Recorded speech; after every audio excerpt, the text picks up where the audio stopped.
How do you recreate something people already love? This is the single most important question in a world where everything is getting remade, remastered, and in JoJo's case, rebooted. JoJo's fans are excited because the notorious Part 7 Steel Ball Run is finally getting animated. Everyone loves Part 7 because it reboots the series and reimagines the story of Part 1, but I don't think everyone fully appreciates just how well Araki does this. Unlike so many remakes and reboots that try to be different, Part 7 does something even better. It aims to completely recreate the original. That's why in this video, I'd like to discuss why JoJo fans consider Steel Ball Run to be so special, talk about how it stands out from other reboots, and explain why the only way to reboot a classic is to write something brand new. Just be warned that there will be some spoilers. But before I get into the details of Part 7, first let's talk about what it really is. Because if you haven't read Part 7, then you probably have no idea what it's supposed to be. Is it a sequel to Part 6? Is it in the same universe with different characters? What is it? Despite what interviews someone on Reddit might refer to, the answer is very simple. Part 7 is a hard reboot of the JoJo story. The first 6 parts start with the story of Jonathan and his mission to defeat Dio Brando. Following Part 6, we go back to the year 1890, but this time we get a completely different story in America that follows brand new characters. The only connection is that some of these characters, particularly the 2 main characters, have the same names and similar backgrounds. So Part 7 is a hard reboot because it has no bearing on the story in Parts 1 through 6 and starts its own story with different characters. It still has stands and the characters have the same names,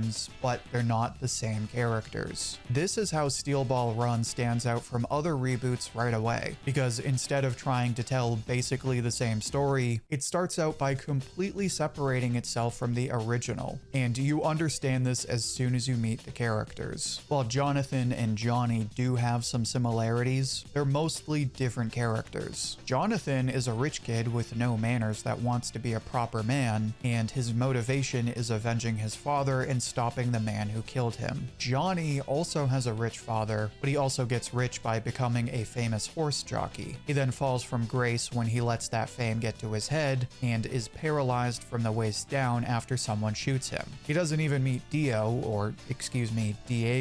until later in his life. And his only motivation in the beginning of the story is learning how to ride again. And he does that by following the mysterious Italian foreigner, Gyro Zeppeli. In Part 1, Zeppeli is the son of an archaeologist that learns the art of Ripple, or Hammond, after his father becomes a vampire. In Part 7, Gyro is the son of an Italian noble, but he isn't avenging his father. Without spoiling his backstory too much, his motivation is winning prize money to save a boy back home in Naples. Again, similar backgrounds, but clearly different. It's great because you get a story that's similar to Part 1, but now it feels like something you've never seen before, which is why people are so surprised when they start Steel Ball Run.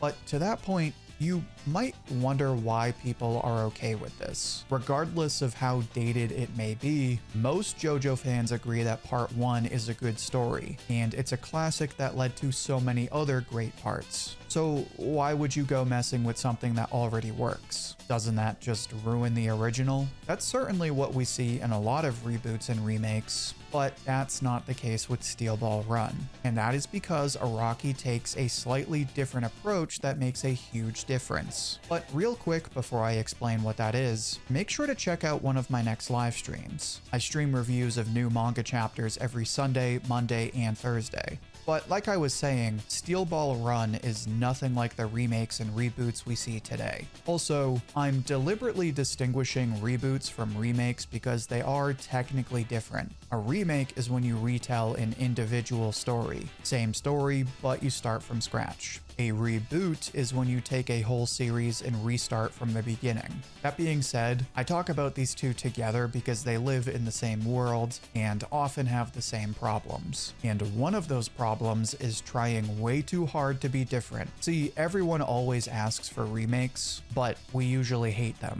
And that's because too often, when these companies remake our favorite stories, they all make the same mistake. They all try way too hard to be different. Obviously, if you're gonna remake something, you don't want it to be exactly the same as the original. Otherwise, what was the point of remaking it? But on the other hand, you shouldn't change everything so that the remake is nothing like the original. A recent example of this is the Lilo and Stitch remake. For better or worse, live action remakes are here to stay, but there's adapting and then there's rewriting. In this case, they apparently made a bunch of weird changes. For example, they got rid of Gontu and made Jumba the main villain. And spoiler alert, they changed the ending. This time, Ohana doesn't mean family, and Nani leaves Lilo behind to pursue her dreams, but still gets to visit her because of an alien portal gun, I guess. Take any look at the interviews from the creator and you can see where things went wrong. They claim that they wanted to update the story and deliver an honest message. Basically, they viewed the original as too childlike and decided they were going to change it to be more mature. The problem is that you're trying to make the same thing, but change what that thing is at the same time. Just to help explain what I'm saying, take hot dogs. Are they perfect? No, but they're simple and people like them. If you put mustard versus ketchup, or you have a classic bun versus the weird sideways buns, that's fine. Those are different styles or flavors, but they're all hot dogs. But now someone comes in and they say, well, hot dogs are good, but let's make something healthy. So they put a fat-free turkey dog on a piece of pita bread and they call it a modern hot dog. That is basically what they did with Lilo and Stitch. They were too focused on being different and completely forgot the charm of the original. When your main goal is to be different, you lack any originality. That is why so many remakes are hated, and it's also why people love Steel Ball Run. Because Steel Ball Run isn't trying to be different. It's not trying to be modern. Steel Ball Run is a completely different story that somehow also pays respect to Part 1. Again, Part 1 can be divisive. It's a bit dated, so you either love it or you hate it. It's a bit black and white in its morals, and the story is a bit over the top. But the majority of people enjoy Part 1 for what it is. It tells a compelling story between two characters that are brought together by fate. It's got a bunch of silly characters, and it's got a cool power system. Plus, it's the first part in a beloved series. So even if Part 1 isn't your favorite, it holds a special place among fans. So when you find out that Steel Ball Run is a reboot, it's only natural that you might get defensive. With so many bad remakes and reboots, it makes sense why you might expect to be disappointed. But the reason Part 7 stands out from other reboots is because it's not a spin on the original. It's not a modern version of Part 1. It's a completely different story. It's got Johnny Joestar and Gyro Zeppeli, but these are brand new characters. It's got Diego Brando, but this time he's one of the side characters, and nobody is trying to make an army of vampires. This time it's a race across the US. Plus, this time instead of Hammond, we have Spin, which is somewhat similar but a new power system, and we have stands, something that was not present in Part 1. Sure, if you dumb it down, you could make the claim that Part 7 is a modern take on Part 1, but that ignores the many differences between the two. The reality is that when Araki made Part 7, he didn't make a different version of Part 1.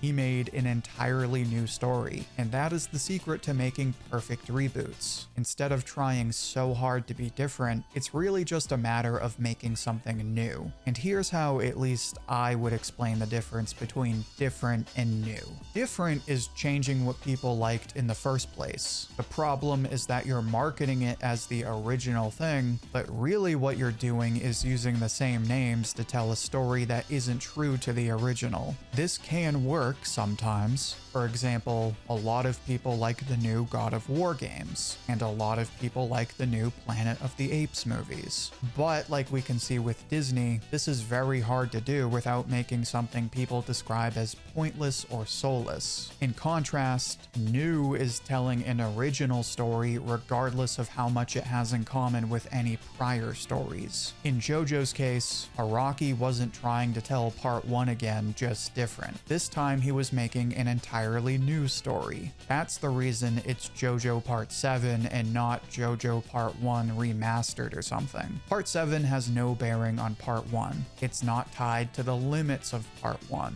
When Araki made Part 7, he made something that had the same name and the same basic concepts, but was completely different from Part 1. And oddly enough, that's kind of the reason why there's nothing like Steel Ball Run. To go back to our God of War example, the original creator of the series does not like the new games. He says they took his characters to make something that is not God of War. You would think this is another case of trying too hard to be different, and yet the new God of War games are incredibly popular. Evidently, that's really the secret to being a proper reboot. If you try to tell basically the same story, but you also want to be different and change what people liked before, then nobody's gonna like it. But if you take just the bare bones of the original, so the names and concepts that people recognize, and tell a story that is so original that you cannot possibly say that it's even a new version of the original, then that allows fans to enjoy something new that still reminds them of the original. The reason Steel Ball Run works so well is because it's not Part 1. This isn't to say that Part 1 is bad or needs to be updated, but they just live in different worlds, literally and figuratively. Phantom Blood is Phantom Blood, and Steel Ball Run is Steel Ball Run. You can enjoy Part 7 because it's a completely different story, even though it reminds you of Part 1.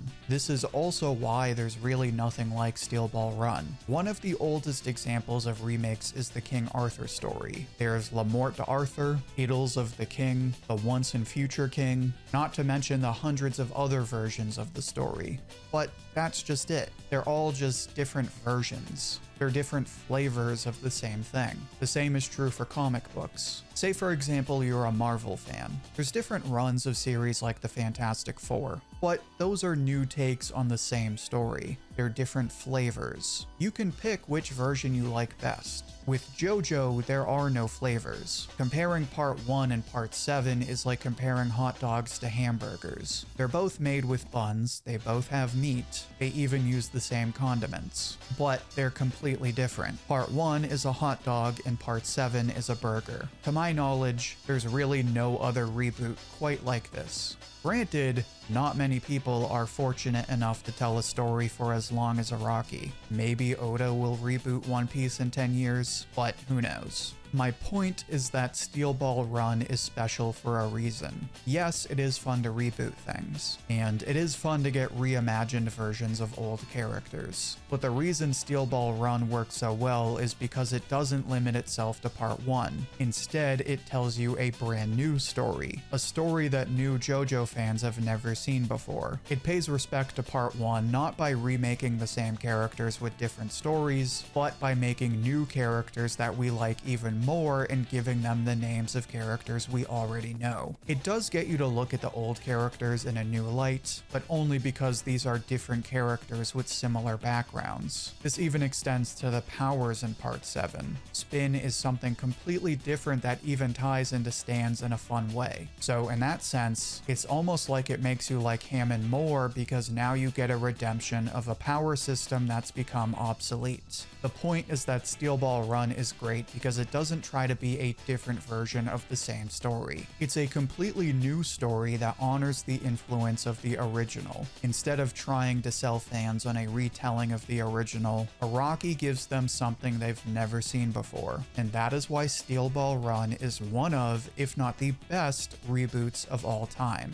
but maybe I'm wrong. How would you describe Part 7? What do you think makes a good reboot? Share your thoughts and see what everyone else has to think down in the comments. I'll pick my favorite and share it as comment of the week on my community tab. And don't forget to become a channel member. You get exclusive badges and emojis to use in our live streams. You can pick which series I cover next, and you can even get credited in future videos. Also check out my other JoJo videos, which you can find in the playlist linked right here.